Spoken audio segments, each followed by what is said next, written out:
وعلیکم ورحمۃ اللہ وبرکاتہ۔ سورۃ البقرہ آیت 177 سے 202، یعنی کہ ربع سے نصف تک کا یہ لیسن ہم آج پڑھیں گے انشاءاللہ۔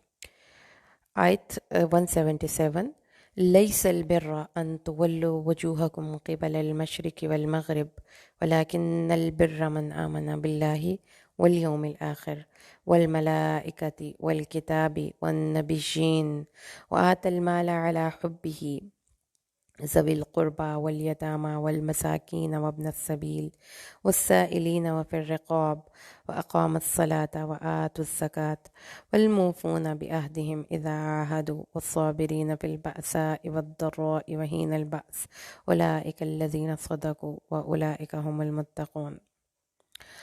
جی، یہاں پر اللہ تبارک و تعالیٰ نے ایک بہت ہی امپورٹنٹ بات بتا دی، اور وہ کیا تھی کہ نیکی کے موضوع پر قرآن حکیم کی یہ جامعہ ترین آیت ہے۔ یعنی کہ آپ جس چیز کو نیکی سمجھتے ہیں نا، ہر انسان کا نیکی کا اپنا ایک سٹینڈرڈ ہے، کہ کوئی نماز پڑھتا ہے تو اس کو نیکی سمجھتا ہے اور باقیوں کے ساتھ بد اخلاقی سے پیش آتا ہے۔ کوئی انسان ہے جو چیریٹی کرتا ہے، اس کو نیکی سمجھتا ہے اور باقی وہ کسی بھی طرف فوکس نہیں کرتا۔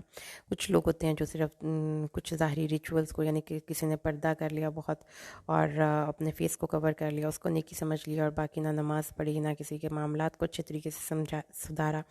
تو یہ ہر ایک انسان نے نیکی کا اپنا اپنا ایک معیار مقرر کر رکھا ہے۔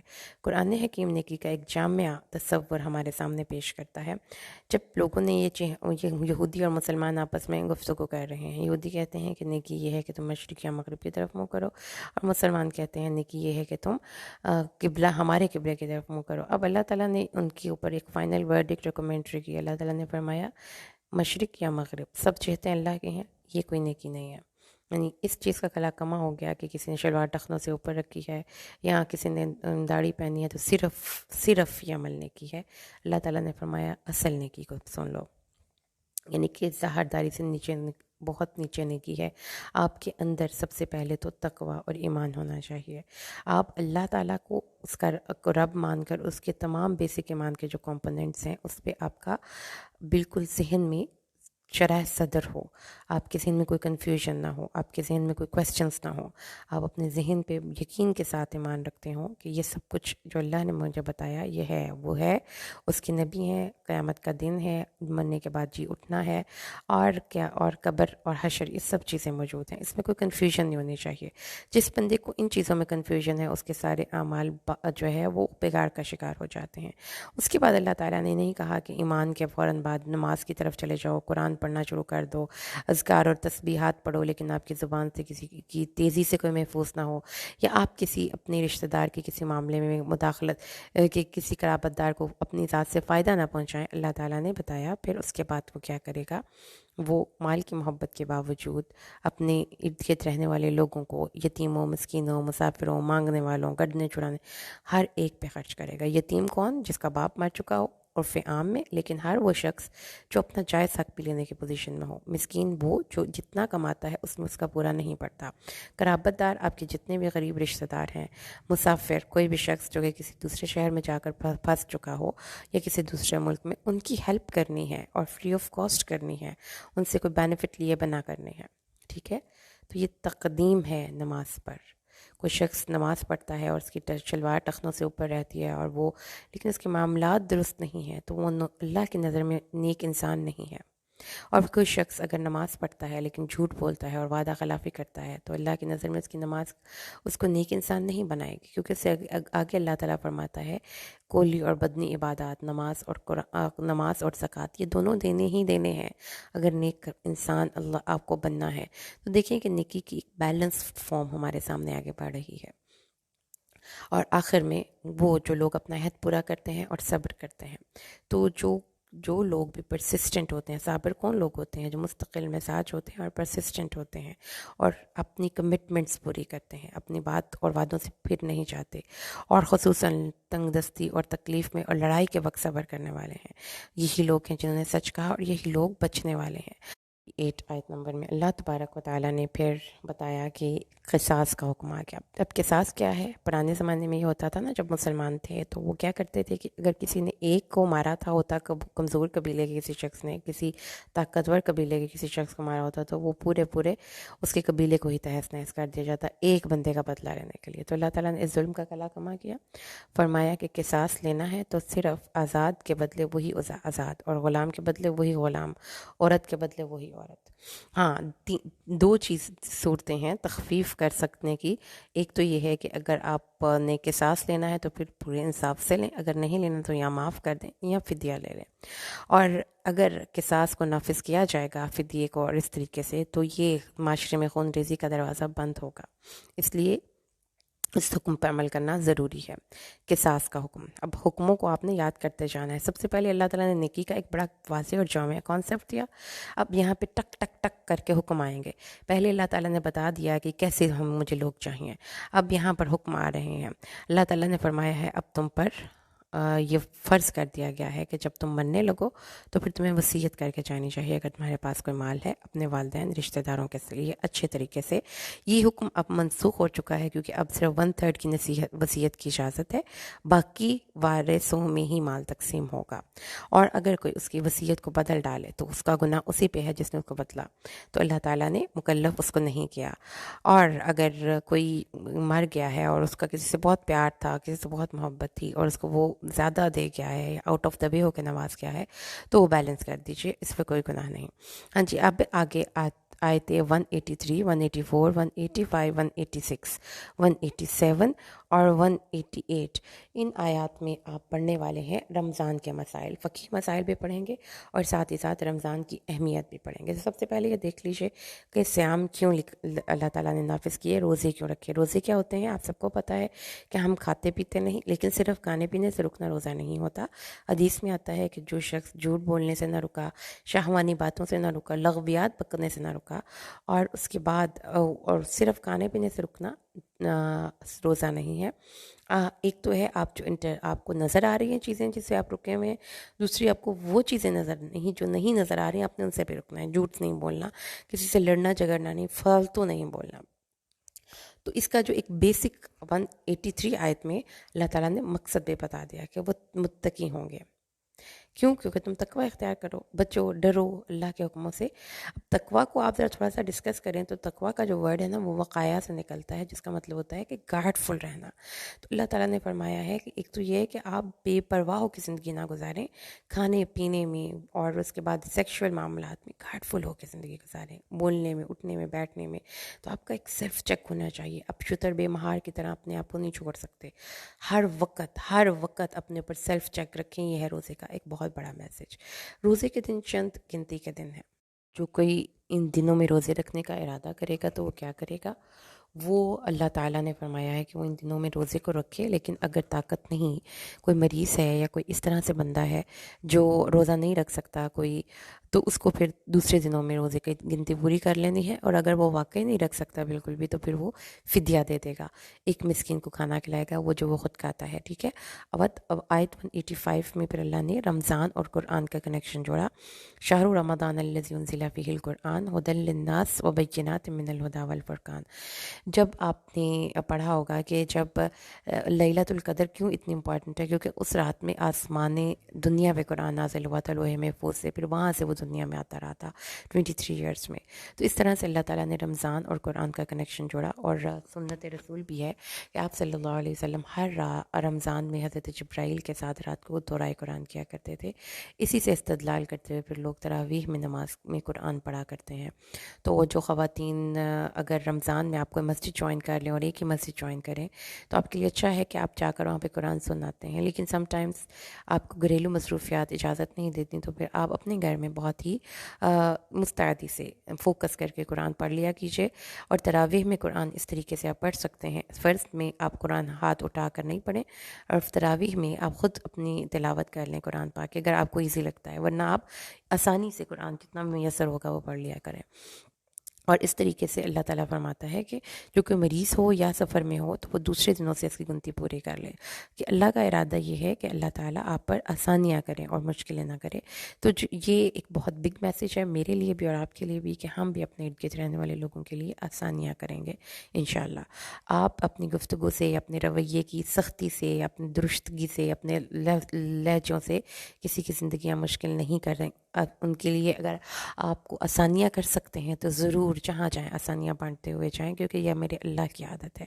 اللہ آسانیاں پیدا کرتا ہے اور مشکلیں پیدا نہیں کرتا، اور تاکہ تم اپنی گنتی پوری کر لو۔ جب گنتی پوری کرو پھر اللہ کی تکبیرات کہو جو ہم نے پڑھا ہوا ہے، اللہ اکبر لا الہ الا اللہ، اللہ اکبر وللہ الحمد۔ تو یہ تکبیرات پڑھنی ہے جب آپ کی عدت یعنی کہ گنتی پوری ہو جائے چاند رات کو، یہ ہے یہاں پہ قرآن پاک میں اللہ نے بتایا۔ تو یہ بھی ضرور اہتمام کریں اپنے باقی کاموں کے ساتھ ساتھ۔ اور جب میرے بندے مجھ سے تجھ سے میرے بارے میں سوال کرتے ہیں تو ان کو بتا دو کہ میں تو قریب ہوں، اور میں جواب دیتا ہوں کسی بھی پکارنے والے کی پکار کا جب وہ مجھے پکارتا ہے۔ تو دو بہت اہم چیزیں ہیں رمضان کے ساتھ کنیکٹڈ، قرآن اور دعا۔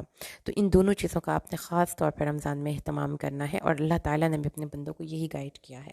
آیت 187 پر اللہ تعالیٰ نے اور فقہی مسائل بتا دیے، جس میں سب سے امپورٹنٹ فقہی مسئلہ یہ ہے کہ مرد عورتوں سے مباشرت کر سکتے ہیں روزے کی راتوں میں، اور صبح تک یعنی کہ سحری تک ان سے فائدہ اٹھا سکتے ہیں۔ اس کے بعد اگر ان کو غسل کی حاجت ہو تو وہ سحری کھا کے بھی غسل کر سکتے ہیں، اور جو خواتین جن کو کہ بھی غسل کی حاجت ہو اور وہ سحری بنانا ان کو مطلب ٹائم نہیں، تو سحری بنا کے بھی غسل کر سکتی ہیں، اور ایون کہ سحری کھا کے بھی، ٹھیک ہے۔ تو یہ اللہ تعالیٰ نے فرمایا ہے ہاں، لیکن یہ جو حد ہے نا، تو پابندی تمہیں کھول دی گئی ہے کہ تم اپنی بیویوں سے نفع خوشی حاصل کر سکتے ہو، لیکن مسجدوں میں نہیں۔ جب تم اعتکاف کر رہے ہو یہ کام مسجدوں میں نہیں ہوگا۔ ان سے میٹنگ ہو سکتی ہے اپنی وائف سے، لیکن میٹنگ نہیں ہو سکتی۔ اس کے بعد 188 آیت میں پھر اللہ نے بتایا کہ رمضان کا تمہاری کردار اور پر اثر اس وقت ظاہر ہو کہ جب تمہارے اندر سیلف لیسنس آ جائے، دوسروں کی ہمدردی اور اثار آ جائے۔ ایسا نہ کرنا کہ تم رمضان کے روزوں کے بعد پھر وہ اپنی بیڈ روش کو اختیار کرو، لوگوں کے مال لوٹ کر کھاؤ اور اس کو رشوت کے طور پر اپنے حکام کو پہنچاؤ۔ لِتَأْكُلُوا فَرِيقًا مِّنْ أَمْوَالِ النَّاسِ بِالْإِثْمِ، کے لوگوں کے مال کا ایک حصہ گناہ سے کھا جاؤ، یہ نہیں کرنا۔ اس کے بعد 189 سے آپ کو حج کے مسائل ملیں گے تھوڑے سے، اور اس میں پھر اللہ تعالیٰ نے تھوڑا سا سب سے پہلے حج کے مسائل بتائے گا، اور اس کے بعد ساتھ ہی ہم تھوڑا سا جہاد کی فضیلت کے بارے میں پڑھیں گے، ٹھیک ہے۔ تو حج کے حوالے سے اللہ تعالیٰ نے فرمایا ہے کہ لوگ 189 آیت میں یسألونک عن الأہلہ، لوگ آپ سے چاند کی گھٹتی بڑھتی صورتوں کے بارے میں سوال کرتے ہیں۔ تو یہ ایک اسلامک کیلنڈر ہے، اور اسلامک عبادات وہ قمری کیلنڈر سے دیکھی جاتی ہیں، تو اس لیے اللہ تعالیٰ نے فرمایا کہ یہ دراصل لوگوں کے لیے حج کے ایام بتانے کی دن کی وجہ سے ہے، اور باقی بھی عبادات کا کیلنڈر یہیں سے ہے۔ اور پھر اللہ تعالیٰ نے ایک بدعات کا ذکر شروع کیا کہ وہ لوگ جو کہ بنا کسی ضرورت کے کچھ چیزیں اپنے پر فرض کر لیتے ہیں نا، جو ٹریڈیشنز چل پڑتی ہیں۔ مہندی کا فنکشن ہے تو ہم نے مہندیاں لگانی ہیں، کیوں لگانی ہے؟ چاول پیچھے پھینکنے ہیں تو کیوں پھینکنے؟ ڈونٹ نو، بس ہم ایک ٹریڈیشن کو فالو کر رہے ہیں۔ تو اس طرح ٹریڈیشنلی کچھ چیزیں تھیں جو حج کے موقع پر بھی لوگوں نے فرض کی ہوئی تھیں۔ اللہ تعالیٰ نے بتایا کہ وہ کیا کرتے تھے کہ جب کسی وقت کا حج کا احرام باندھ لینے کے بعد اگر گھر آنا پڑتا تو پھر پیچھے سے دیوار پہ لانگ کر آتے تھے۔ اللہ تعالیٰ نے فرمایا یہ کیا طریقہ ہے؟ تقوی اختیار کرو، اور پیچھے سے آنا کوئی بہت بڑی تقوی کی علامت نہیں ہے۔ تقوی اختیار کرو یعنی کہ چیز اپنی اٹینشنز کو رائٹ سائڈ پہ لگائیے نا۔ ہم فالتو میں اپنی بہت سی اٹینشن ویسٹ کر دیتے ہیں۔ عبادات کے نام پر بھی دیکھیے کہ جب میلاد النبی ہوتا ہے تو ہم گلیوں میں جھنڈیاں لگاتے ہیں، کس نے کہا، کیوں کہا، کس طرف سے، بس یہ لگاتے ہیں ہم۔ تو یہ ٹریڈیشنلی جو ہم چیزوں کو فالو کرتے ہیں، اللہ تعالیٰ نے کہا ایسا نہ کریں۔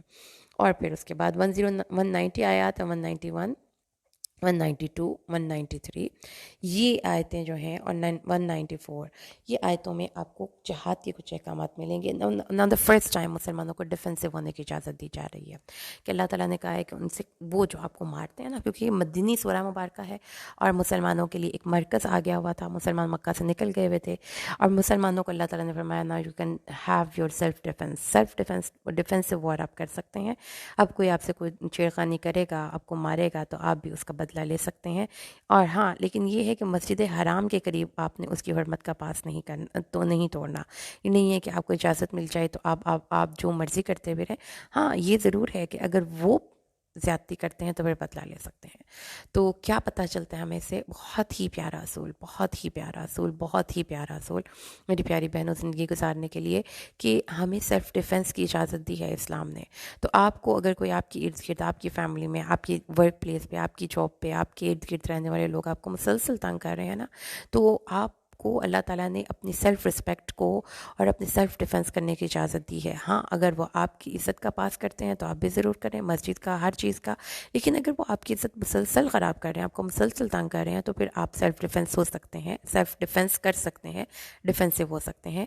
یعنی کہ قرآن حکیم میں اللہ تعالیٰ نے جو ایک فلسفی یا ایک جو اصول کی بات بتائی ہے وہ یہ ہے کہ کسی پہ زیادتی نہ کریں، لیکن کسی کی زیادتی برداشت بھی نہ کریں. تو جو بندہ یہ کرے گا نا، اپنے حق کے لیے کھڑے ہوں، اپنے حق کے لیے جنگ کریں. You should be a fighter. اور ایسا نہیں ہونا چاہیے کہ آپ چپ کر کے بیٹھے رہیں. اب ایسا ٹائم گزر گیا مسلمانوں، ان سے اتنی لڑائی کرو کہ وہ تمہارے کہ زمین میں جو فساد کر رہے ہیں نا وہ ختم ہو جائے. تو یہ ایک بہت اصول کی بات ہے کہ اگر آپ کے کچھ لوگ ہیں نا جو مطلب چڑھ دوڑتے ہیں، فضول باتیں کرتے ہیں اور غلط کرتے ہیں، تو پھر آپ کو فائٹ کرنی ہوگی تاکہ زمین میں فساد ختم ہو جائے. اور اس کے بعد اللہ تعالیٰ نے فرمایا ہاں اگر وہ باز آ جائیں تو پھر اللہ تعالیٰ نے بالکل تمہیں اس چیز کی اجازت نہیں دی کہ تم ان کو جان جان کے تنگ کرو، انسانوں کی طرح زندگی گزارو. اب اس کے بعد آ جاتا ہے ایک 194 آیت میں کہ کچھ لوگ جو تھے وہ مسلمانوں کو اس بات پہ بڑا کہتے تھے. نبی پاک صلی اللہ علیہ وسلم جب عمرے کے لیے گئے نا صلح حدیبیہ، اور وہاں پر پھر مسلمان، وہ ایک مہینہ تھا حرمت والا، کافروں نے انہیں کہنا شروع کر دیا. اور صلح حدیبیہ کا انشاءاللہ واقعہ ہم پڑھیں گے جا کر بہت تفصیل میں، ابھی صرف ریفر کر لیجیے. اگر آپ کو زیادہ ڈیٹیل میں جانا ہے تو آپ خود بھی سرچ کر سکتے ہیں.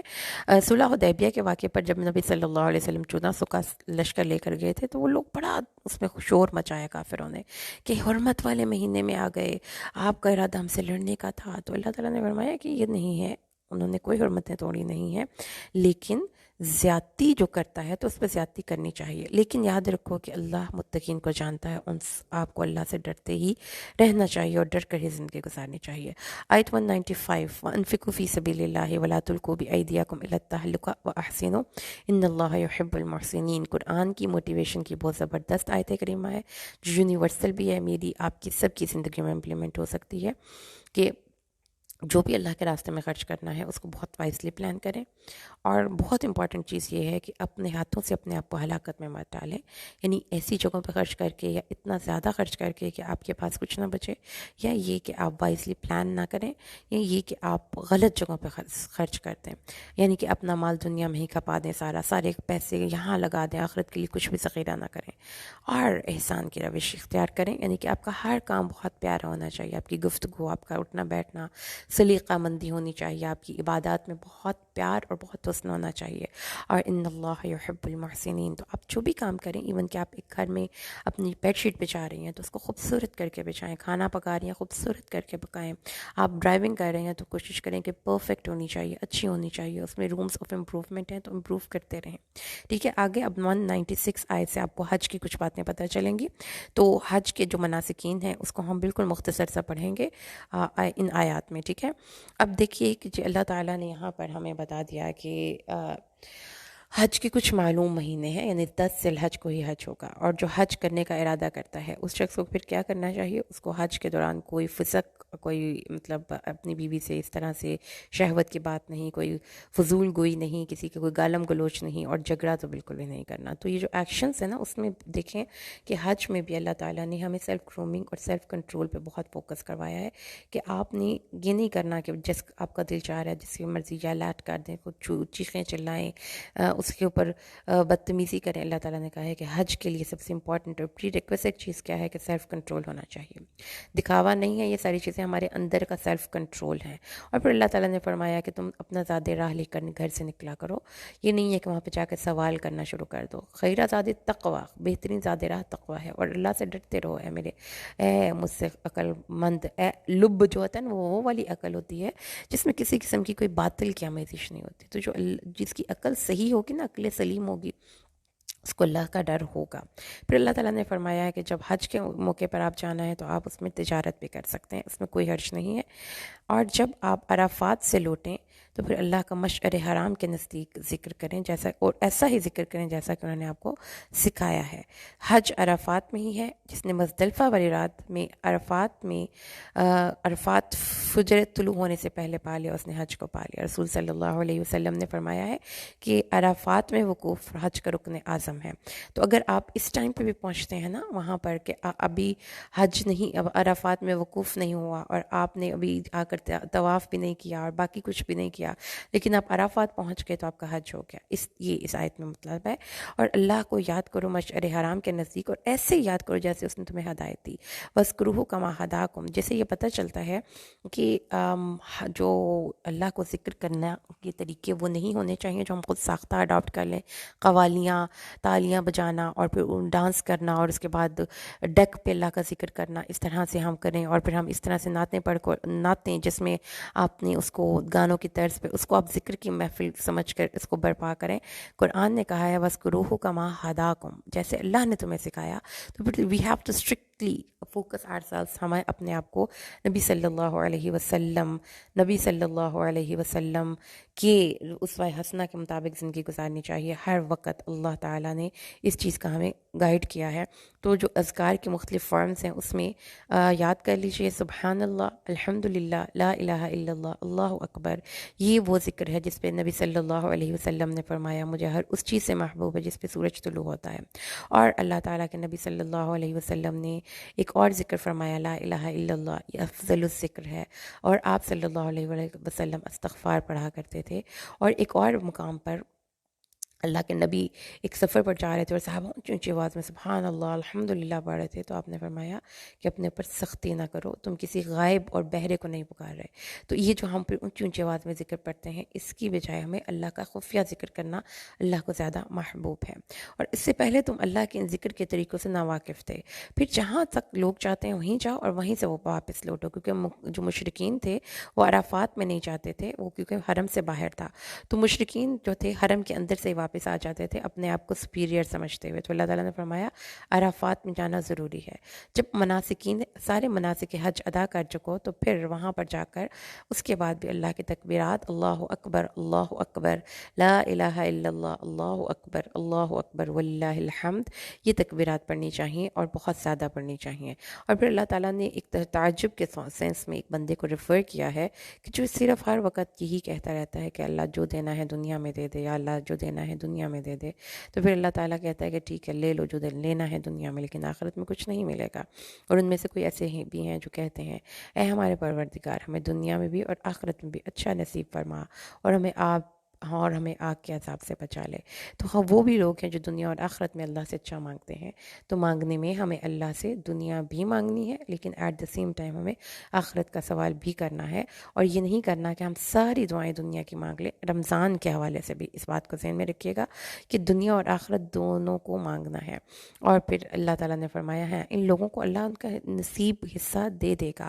آگے 203 آیت میں اللہ تعالیٰ فرماتا ہے کہ مخصوص گنتی کے چند دن ہے، اپنے گھر کے سارے کام چھوڑ کر، اپنی فیملی بچوں سے تم ناتا توڑ کر جب آئے ہی اس مقصد کے لیے حرم کی حج میں کہ اللہ کو یاد کرو، تو پھر یہ نہ کرو کہ کوئی فالتو گفتگو کرو، اللہ کا یاد کرو، معدودات دنوں میں اللہ کا یاد کرو۔ تو اس لیے ان دنوں میں تکبیرات پڑھنے کی بہت فضیلت ہے ایام تشریق میں، جو کہ 9، 10 اور 10 ذی الحج اور اس کے بعد 11، 12، 13 یہ چند دن ہیں جس میں آپ نے اللہ کو بہت یاد کرنا ہے۔ اور اس کے بعد یعنی کہ یہ بڑی عید کے ایام ہیں، ٹھیک ہے، ان میں اللہ کو یاد کرنا ہے۔ تو یاد کریں ہم کہ چھوٹی عید پہ بھی جب ہم روزہ پورا کر چکے تو بھی اللہ تعالیٰ نے فرمایا اللہ کو یاد کرو، اور جب ہم بڑی عید پہ، تو ہمارا جو دین ہے نا وہ سیلیبریشن کا دین نہیں ہے۔ ہمارا دین یہ نہیں کہتا لیٹس ڈانس لیٹس پارٹی، جو کہ ہمارا سیلیبریشن کا کانسیپٹ ہے۔ ہمارا دین یہ کہتا ہے کہ جب تم نے سیلیبریٹ کرنا ہے، یہی دو بڑے بڑے مواقع ہیں نا، عید خوشی کے، تو ان دونوں موقعوں پر دین اسلام کہتا ہے کہ اللہ کو یاد کرو۔ تو یہ یاد رکھیے کہ جب بھی آپ کو کوئی خوشی ملتی ہے، کوئی کامیابی ملتی ہے، تو اس میں اسی طریقے سے اللہ کو یاد کیا کرنا ہے جیسا کہ ہمیں سکھایا گیا ہے۔ اس میں کوئی نت نئے طریقے ایجاد نہیں کرنے، آپ نے ذکر کیا، ٹھیک ہے۔ اور جو کوئی ایک دنوں میں، جو 2 دنوں میں تعجیل کرے اس میں بھی کوئی گناہ نہیں، اور جو تاخیر کرے اس میں بھی کوئی گناہ نہیں۔ یعنی جب آپ حج کمپلیٹ کر چکے ہیں، آپ نے اپنا عمرہ کر لیا، آپ نے اپنے بال کٹوا دی، اور آپ نے منام وہاں پہ جا کے ہدی کر دی، قربانی کر دی، اس کے بعد آپ جب جا کر رمی جمرات کریں گے تو اس میں پھر آپ کو تعجیل اور تاخیر، یعنی کہ 2 دن پہلے کر کے پھر تیسرے دن نکل جائیں، یا پہلا دن چھوڑ کے 2 دن لاسٹ میں کر لیں، کوئی گناہ نہیں ہے۔ اور اللہ سے ڈرتے رہیے، واتقوا اللہ، واتقوا اللہ، اللہ تعالیٰ کی ناراضگی کا خوف کر کے اس کے لیے نیک اعمال کرتے ہی رہیے۔ اور لوگوں میں سے کوئی بندہ ایسا بھی ہے۔ اب ایک کیریکٹر آ گیا ہمارا، میں نے آپ کو کہا تھا کہ قرآن میں بہت مزے مزے کے کیریکٹر ہمیں ملنے والے ہیں، وہ کیریکٹر جو ہماری زندگیوں کے کیریکٹر ہیں، ان کی نفسیات، ان کی باتیں۔ اللہ تعالیٰ فرماتے ہیں کچھ لوگ ہیں جو اتنی پیاری باتیں کرتے ہیں نا، جب آپ ان سے گفتگو کرتے ہیں، آیت نمبر 204، اور لوگوں میں سے کچھ ایسا ہے جس کی باتیں دنیا کی زندگی میں آپ کو بہت پیاری لگتی ہیں، اور آخرت اور لیکن وہ اللہ تعالیٰ اس کے دل میں بتا رہا ہے، اور اپنی ہر بات پہ میں نا اللہ جانتا ہے بھائی میں تو بڑا درنا مخلص ہوں، اللہ تعالیٰ میرے ہاتھ سے روزی ہے کو، اس طرح کی باتیں کرتے ہیں لوگ، چکنی چپڑی اور اتنی پیاری باتیں، ان کی محبت کے اتنے دعوے، آپ کے پاس بیٹھیں گے، آپ سے پیار کریں گے، لیکن دل میں جھگڑالو ہے۔ جب وہ زمین میں لوٹتا ہے تو اس کا دل چاہتا ہے کہ زمین میں فساد کرے، اور کھیتی اور نسل کو تباہ و برباد کر دے، اور اللہ تو فساد کو پسند نہیں کرتا۔ تو ٹھیک ہے کہ ایسے لوگ جن کی صرف گفتگو اور میں حسن ہے اور عمل میں حسن نہیں، وہ شخص منافق ہے۔ اس بات کو پھر یاد رکھیے کہ کسی بھی شخص کے ساتھ جب آپ نے ڈیل کرنا ہے، میں ہوں، آپ ہو، کوئی بھی بندہ ہو، آپ سے محبت کا اظہار کر رہا ہے، آپ سے وفا کا اظہار کر رہا ہے، اس کی گفتگو سے زیادہ اس کے ایکشن سے اس کو جج کیجیے کہ وہ کرتا کیا ہے، وہ جو کہتا ہے کیا وہ اس کے مطابق کرتا ہے۔ جب اسے یہ سب دیکھ کر اسے کہا جاتا ہے کہ اللہ سے ڈر، اور وہ پھر اس کو لگتا ہے کہ یہ تو میری بڑی عزت خراب کر دی اس شخص نے، کہ جس نے مجھے میری برائی دکھا دی، آئینہ دکھایا تو برا مان گئے، برا مان جاتا ہے، بہت برا مانتا ہے جب اس کو اس کی کسی برائی کی طرف ریفر کیا جاتا ہے۔ تو کیا کیریکٹر ہمیں ملا؟ باتیں بڑی خوبصورت، عمل میں جب وہ کوئی غلط کر رہا ہوتا ہے تو ہم کہتے ہیں بھائی آپ جو کہہ رہے ہیں آپ اس پہ خود عمل کیوں نہیں کر رہے، ڈوئل سٹینڈرڈ پہ کوئی زندگی گزار رہے ہیں، تو وہ تو بہت مائنڈ کرتا ہے۔ تو اللہ تعالیٰ فرماتا ہے کہ یہ جو ہے نا، یہ کیریکٹر اس کو جہنم میں کافی ہے، اس پہ آپ الجھیے نہیں، بحث نہ کیجیے، ان کو ان کے حال پہ چھوڑ دیجیے۔ دوسرا جو کیریکٹر ہے یہ ہے اس شخص کا جو دنیا کی زندگی پہ آخرت کو فوقیت دیتے ہوئے دنیا کے بہت سے فائدوں پہ کمپرومائز کر جاتا ہے۔ اس کی جو آیت جس کے بارے میں نازل ہوئی ہے، حضرت صہیب تھے، جو کہ مکہ سے چھوڑ کر جب مدینہ آنے لگے تو ان کو لوگوں نے سارا کچھ ان سے ان کا مال چھین لیا، اور نے کہا کہ یہی سب کچھ یہاں پہ ہمارے شہر سے کمایا تھا نا، یہ تو ہم آپ کو لے کر جانے نہیں دیں گے۔ حضرت صہیب نے وہ سب کچھ ان کو دے دیا اور کہا ٹھیک ہے میں اپنا ایمان لے کر آؤں گا۔ تو جب نبی صلی اللہ علیہ وسلم نے یہ سنا تو انہوں نے پھر کہا کہ صہیب نے بڑی نفع بخش تجارت کی ہے۔ تو ایسے لوگ ہیں جو اپنی نفس تک بیچ ڈالتے ہیں، یعنی اتنے مخلص ہوتے ہیں اللہ کی رضامندی کے لیے، ان کے پاس کوئی دعوے نہیں ہیں کہ بہت بڑے بڑے دعوے کریں۔ اللہ تعالیٰ نے بھی قرآن میں فرمایا تھا کہ قسمیں نہ کھاؤ، اطاعت کر کے دکھاؤ۔ تو اطاعت کے حکم میں جو بندہ جائے گا اللہ کو پسند ہے، اور اللہ اپنے بندوں پر بہت مہربان ہے۔ تو دیکھیے کہ جس طرح ہم اپنے اللہ کے ساتھ چلتے ہیں، اللہ ہمارے ساتھ ویسے ہی ہو جاتا ہے۔ جو لوگ اللہ سے مذاق کرتے ہیں اللہ ان کا مذاق اڑاتا ہے، جو اللہ تعالیٰ کے بارے میں غلط بولتے ہیں اللہ تعالیٰ ان کو ان کے حال پہ چھوڑتا ہے، اور جو اپنا نفس اللہ کو دے دیتے ہیں اللہ اپنے ان بندوں سے محبت کرتا ہے۔ اللہ سے دعا کریں اللہ ہمیں قرآن کو سمجھ کر پڑھنے کی توفیق دے۔ السلام علیکم ورحمۃ اللہ وبرکاتہ۔